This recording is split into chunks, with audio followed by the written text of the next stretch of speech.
son activité de 2 ou 3 fois. L'activité du cerveau va augmenter très vite. D'accord. En une fraction de seconde. Donc il faut que je trouve la solution. Donc tout mon cerveau est en activité. Donc cette activité brutale, cette hyperactivité brutale, nécessite quoi? De l'oxygène et du sucre. Ok, d'accord. Et surtout l'oxygène, parce que j'ai des milliards de neurones qui se mettent en activité. Juste avant le danger, on va dire, je schématise, hein, j'avais tant de neurones en activité, d'accord? Mais face au danger, j'ai 10 fois plus de neurones, ou 100 fois, ou 1000 fois plus. Ma vie est en danger. Donc ce surcroît d'activité brutale nécessite plus d'oxygène. D'accord. Et c'est là où le cœur va rentrer en action. Qu'est-ce qui se passe quand il y a un danger dans notre Le cœur? cœur s'accélère. On était à 60, on va passer à 180. Ouais. Ok? D'accord. Le cœur il accélère pourquoi? Pour donner de Pour l'oxygène. donner plus de sang au cerveau, plus d'oxygène. Mais passer de 60 à 180, il n'y a aucune machine qui peut le faire. Ça n'existe pas. Prenez n'importe quel moteur sophistiqué, il ne peut pas faire ça. En une fraction de seconde. Passer d'un régime à 60 à 180.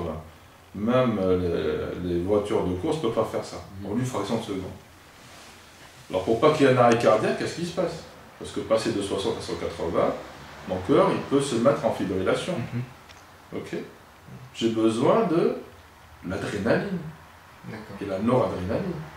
J'ai besoin de 2 hormones qui sont au niveau des surrénales. Au niveau, sur le rein, vous vous rappelez, les glandes surrénales. Donc ma glande surrénale va envoyer de l'adrénaline, en même temps de la cortisol, parce que c'est brutal. Donc vous avez ce qu'on appelle l'action, l'axe cérébral, cerveau, cœur et surrénal. Ah oui, d'accord, ok.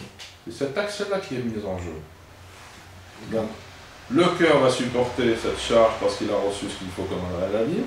Le cerveau reçoit l'oxygène qu'il lui fallait. Il va prendre.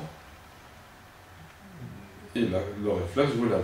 D'accord, Il va ok. prendre la décision qu'il faut pour justement éviter le danger. Le danger. Quel qu'il soit, pas qu'au volant. Ouais. D'accord. Et l'influence donc sur les réflexes, c'est la même, c'est à peu près le même principe entre l'influence de la fatigue, l'influence de l'alcool ou l'influence du cannabis. Ou c'est complètement, ça a trois impacts totalement différents sur l'activité neuronale. On peut pas. Ils vont modifier la vigilance. D'accord. D'accord. De la même façon. D'une manière différente chacun. D'accord. La fatigue, c'est quelque chose de naturel. D'accord. Donc le corps est habitué. Donc il a ses propres. Je dirais, quand on est fatigué, bon, on sait ce qu'il faut faire pour se reposer. Ouais. Bon. Ça, c'est le contrôle. Le cerveau a le contrôle. Pourquoi je suis fatigué? Est-ce que c'est sur un plan psychologique? Est-ce que c'est physique? Okay. Le cerveau va essayer de faire en sorte, justement, d'adapter l'activité cérébrale par rapport à la fatigue. Okay. D'accord. Voilà. Le cannabis, c'est autre chose. Le cannabis, il va...